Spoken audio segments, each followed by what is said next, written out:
God loves you unconditionally, no strings attached.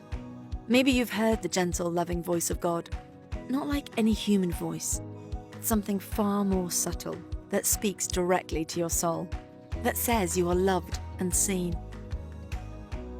Responding to God's voice is a lifelong adventure, a bit like a train journey. This can be scary, but nothing else in life is as satisfying. Staying where you are is an option, but you miss out on so much. What if you joined in with God's adventure?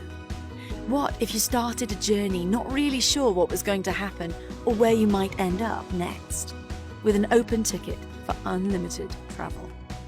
What's important is deciding to get on the train and committing to the journey.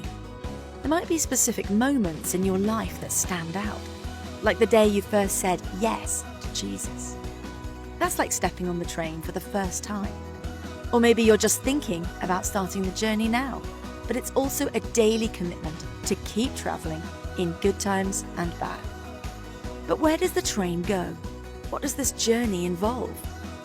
There's a map. We call it a Methodist way of life. Each station on the way represents a different spiritual practice we might do, a different way we can encounter God. Some stations will be familiar to you, but some might be new. The train takes us to the pray station. We talk with God back and forth like a conversation with a friend. And we can be aware of a deep sense of awe surrounding us all day long. We serve people around us who need our help, and we can meet God in them too. We worship God, offering our praise and thanks and apologizing for the times we messed up.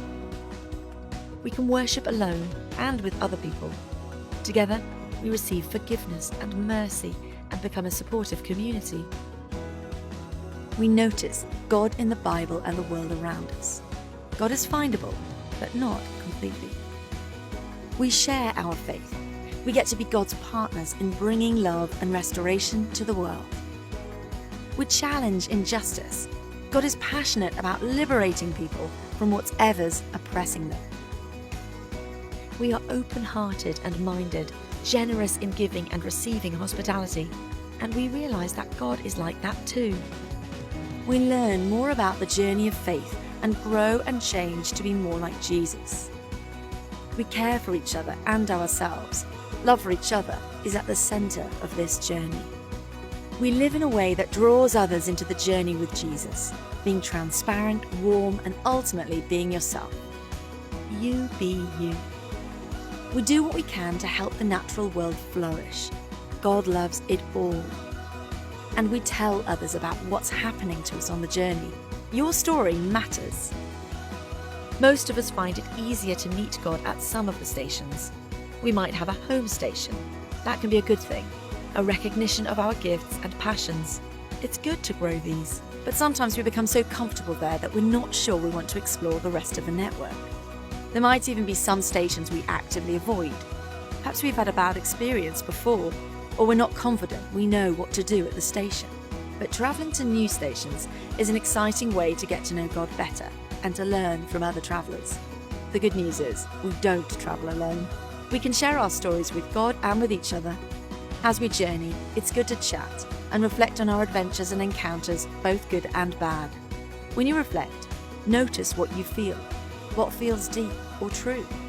What are the times when you get a sense that there's more going on beneath the surface, that the universe is humming with love? It's also good to do something creative to help you remember. The act of writing or scrapbooking, or writing a song, or painting, or baking, or sewing.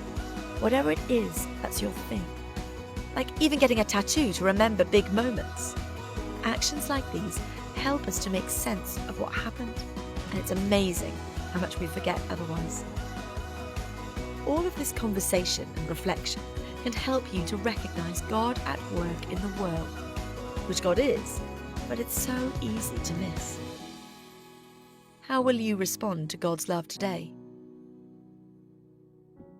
Are you up for a train journey? And what if you're already a seasoned traveller?